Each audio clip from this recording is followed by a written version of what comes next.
I would like to see, if I could draw up the perfect world, I would like to see 90% of the undocumented people in this country gone.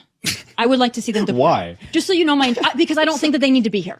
So that's my position. Okay. And you can disagree with it. I do. But just so you know where I'm coming from, I would like to see all these people, 90% of them. I'd like to see 90. You heard that correctly. 90% gone. Just like that. No serious policy plan, no economic breakdown, just vibes and outrage. And this is what happens when ideology replaces reality. Harry Sisson walks into this debate armed with facts, statistics, and consistency, and Tomi shows up with exaggerations and emotion. If you think this is going to stay calm and balanced, think again. Because once Harry starts pressing on the logic behind that 90% fantasy, the cracks show fast. How many illegal aliens do you think are in this country? I think the last estimate was 12 million. Harry, over 12 million people came in the 4 years of Joe Biden. You think there's 12 million? That's not true. How many do you think came in? Well, there were 10 million encounters, and encounters are not people coming in. And somebody can also be encountered twice. So you could theoretically have 5 million people encountered the border twice, equaling 10. And a lot of you think that there's only 12 total when there were 10 million encounters in 4 years? I mean, those are I'm just going off of numbers that studies propose. I think it'd be unhelpful for me to just guess and be like, oh, I think it's this or this, because you and me guessing, we don't have the information in front of us.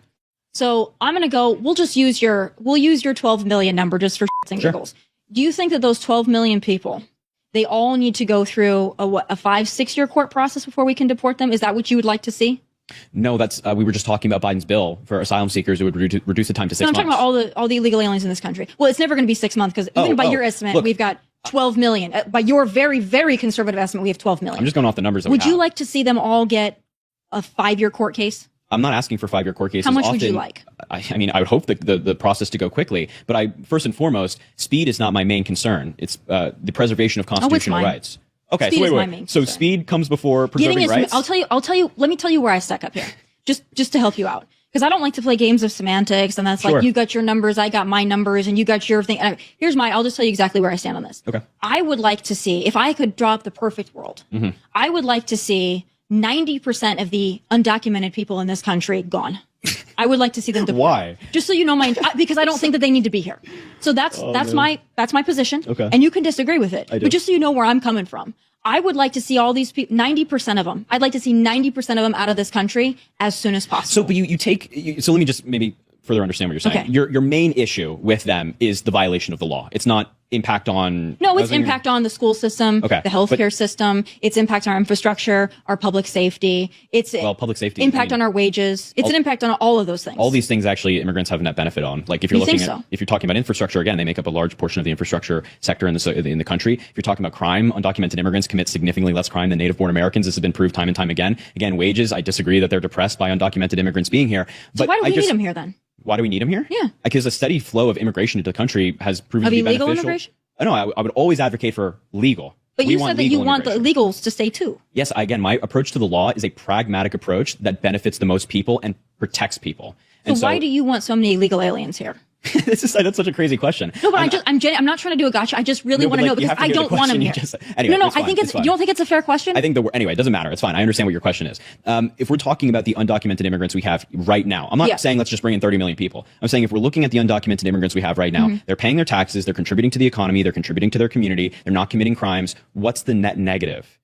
I don't see any. And the main issue I take with this line of reasoning, where you're saying, they're illegal, they're undocumented, they're breaking the law, you pick and choose when to care about the law, is my understanding. I mean, you voted for Trump. He's a convicted felon. He pardoned.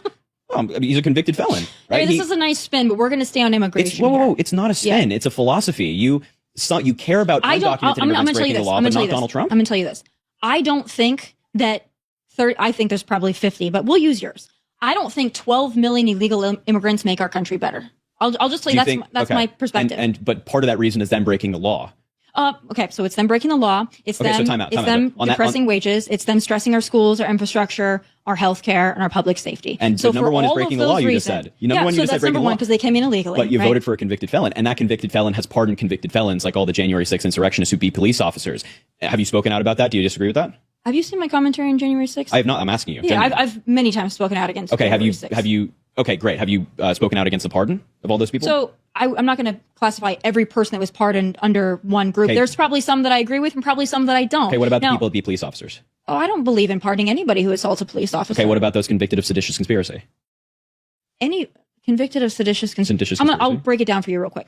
If you were there and you were doing something that was against the law, I think you need to pay the price for that. Do I think you need to sit in a gulag for 20 years because you were at the Capitol? No. But if I think that you did something horrible and I think that you broke the law, you assaulted a police officer, then I think you need to do your time. Okay. Do I think being around the Capitol that day or being in the crowd or walking through an open door, do I think that means you should rot in jail for 20 years? No, those people weren't sent to jail for 20 years. The people who got 20-year sentences are those that were convicted of seditious conspiracy who are now walking free because of Donald Trump. So just to be clear, you condemned Donald Trump for that. I'm going to still tell you this. I still value the American citizens over the illegal aliens. If that just to dispel all of your questions. Oh, so crime committed by American citizens is better than crime committed by undocumented immigrants? Because the illegal aliens. Crime. No. Because if you're an illegal alien. So if somebody's murdered by an American, it's not as bad. No. If you're an illegal alien, your crime was 100% preventable. Wait, there are plenty of arguments you can make for the American citizens' crime being preventable as well. But aside from 100% of illegal alien crime is preventable. 100%. You could prevent a bunch of American crime as well. I hope we prevent all crime. But you voted for a felon, and that felon is pardoning people. Let's just be real for a second. What you just watched wasn't a serious immigration policy discussion. It was emotion versus evidence. Harry brought numbers. Tomi brought fear. Harry brought consistency. Tomi brought outrage. And when the numbers didn't support her claim, she just doubled down. 90% gone. That's not reform. That's not border security. That's mass removal on a scale the country has never seen before. You don't deport tens of millions of people without detonating the labor market. Construction slows. Agriculture collapses. Hospitality gets crushed. Prices go up. But none of that gets mentioned because it doesn't fit the narrative. And then there's the hypocrisy. Suddenly breaking the law is the ultimate sin unless it's your guy. Then it's complicated. Then it's nuanced. Then we need context. That's the part Harry kept exposing over and over again. You can't scream about law and order while making excuses for the people you politically support. You can't claim crime is your number one concern while ignoring data that shows immigrants commit less crime than native-born citizens. This wasn't about facts for Tomi. It was about identity.